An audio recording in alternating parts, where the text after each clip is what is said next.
put you guys back here in gallery. We play with him, which he was also excited, Mhm. but he immediately went into growling and lots of noises. I held him a bit on a leash. She was held by her owner, and after a while, they played without making noises. So, trying to pick up on positive things, but it would be good to actually know what to do and what not to do. Excellent question. So in dog-dog interactions, it can be really hard to say, am I doing this right? Am I like, and I have to give a bit of a caveat here. I work so frequently with dogs who are reactive or aggressive on leash that I am not the best person to ask for like a good positive social interaction on leash, because my policy is if they're on leash, they don't communicate, they don't talk, they don't hang out. Dogs can walk next to each other, but usually that leash adds tension. Now, I do understand that there are cases for maybe like an overwhelming dog. Like if I had Captain on a long leash and there was maybe a more nervous puppy who needed to feel that they could get away. So I'd say Kuno was saying hi to Captain. Captain would be tethered to me, but he has to have enough leash where it feels loose until he gets to the end of it, because what happens is with that tension in a leash, it can produce a growling, frustrated response.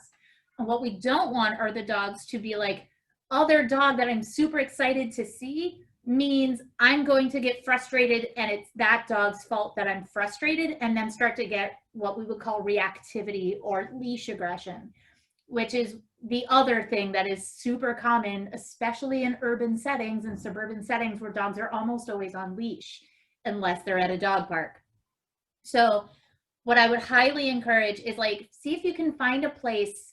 Actually, this might be a really good place for Kuno to try out like Pet Republic, where there'd only be like 4 dogs and you have trainers there who can talk you through like how specifically to set this up for Kuno to feel safe, where Kuno can get away, but he can also come out and play with like another dog in a safe environment and get some confidence.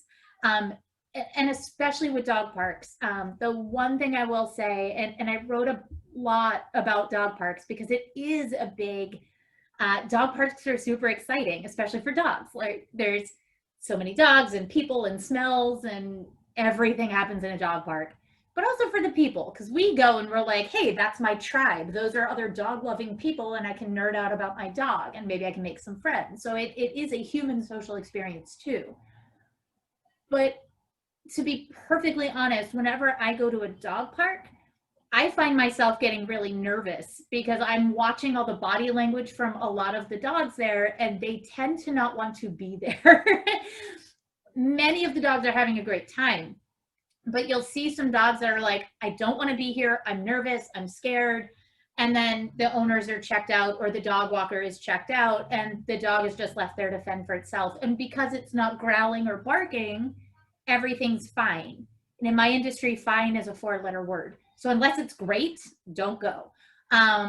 So I ended up, because Captain loves the dog park and I'm a horrible mess at a dog park, I pay my friend to take him, who is a qualified dog handler and is really wonderful. I'm like, this is your dog walking business. Can you take Captain? And she took him for 2 years to the dog park. And then at some point, he just aged out. He was getting more stressed at the dog park. He has a couple friends that he likes to hang out with. And just like us with people, when was the last time you were on a little kid slide just for fun, or on the swings for fun as an adult, sober? Um, I see kids having a blast at the park, but they all seem to tap out around 8, 9, 10 years old. And then they're off playing sports or they're doing something else, or they're just sitting and gossiping with their friends, but they're not really engaging with the park in the same way. There are dogs who will age out of dog parks by the time they're 6, 7, 8 months old. And that's fine. That's good. That's okay. I don't want anybody to take their dog to a dog park and think, my dog's a failure. If I just keep trying, I'll just keep trying. He'll have to make friends, because that can be overwhelming. But if you do have like one friend, maybe invite them over with their dog and maybe do a parallel walk where it's your dog, you, your friend, their dog. Might need a wide sidewalk or a field, but you're just kind of walking around with those dogs and you kind of let them say hi. And if you're seeing like bendy, bouncy elbows and like their butt up in the air, like, ha, lots of pauses, great. If you're seeing stiff and this, that's not great. So that's a dog that's like, I'm not okay, I'm not okay. But if you're seeing bouncy, like bendy elbows, quick pops, like pet, ha, and kind of a more wiggly body, that's always a good sign. And again, so for some dogs, dog parks are great. Other dogs, they're not, and that's okay. Personally, I think one-on-one play dates tend to go better, but the dog parks right there, I see the appeal. I've used dog parks. But I also can see where they can backfire. So just proceed with caution when you go to a dog park. Or if you have somebody like I said, the guys at Pet Republic who can talk you through what good play is and maybe point out, oh, this is where your dog appears to be getting nervous and here's how you handle it. And they can walk you through that process a little bit more specific to Kuno's needs. I think that would actually be great. But barring that, maybe Kuno on a longer leash, not a retractable, but maybe a little long line, so, and on a harness, so that way it's not around his neck, so that way he can kind of feel like he can get away if he needs to.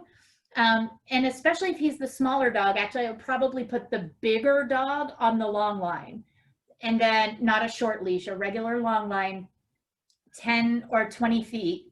And then Kuno can run away if he needs to, but if he runs back and he's like, come get me, and then he runs away and he's trying to engage in that way, then you can start to take the other dog off the leash. But I wouldn't have them on a regular leash because that could actually lead to that growling and barking that you were describing. I hope that answers your question. And I know that makes a lot of sense. If I can add more specifically, so he gets excited about every dog on the street. He starts wagging his tail. He wants to play with everybody, wants to say hi. Tries if he doesn't get to. And some owners are very excited to have their dog also meet Kuno. So, but there's an interaction on the sidewalk. Actually, the dog park here is not a fully official dog park. It's just a park because everybody around here has dogs. So everybody meets there with their dogs. So it's not a fenced off dog park. So everybody is on a leash. Most dogs are on a leash there as well, but they still want to play. So the question is sort of, how do you play? Is it okay to play? How do you play when you're on a leash and you're on a sidewalk? So on a sidewalk, what I would usually, and again, going back to those attention games, just that way the dogs don't get confused. I know the dogs are super excited, like, hey, look, another dog. But that might be a great time to say, hey, can we meet up at maybe a tennis court where you can fence it off and then let them go off leash? That might be a good way to do it, maybe a local one.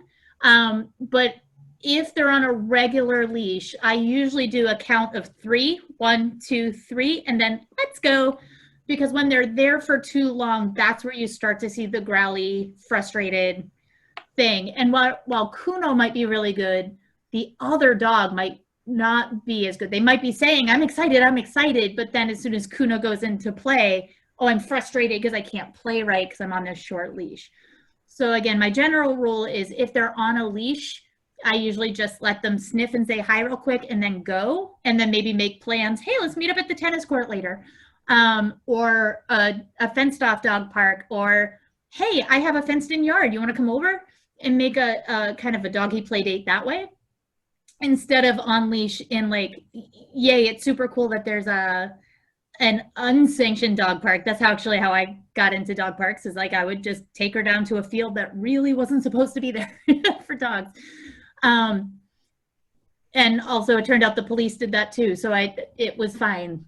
But we wanted to make sure over time, like the more that I learned about behavior and dogs and what causes frustration down the road, that's when I started saying, okay, maybe we just shouldn't with leashes at all. And then when they're on a leash, that's kind of like their working outfit. And then when they're off leash, then they can play.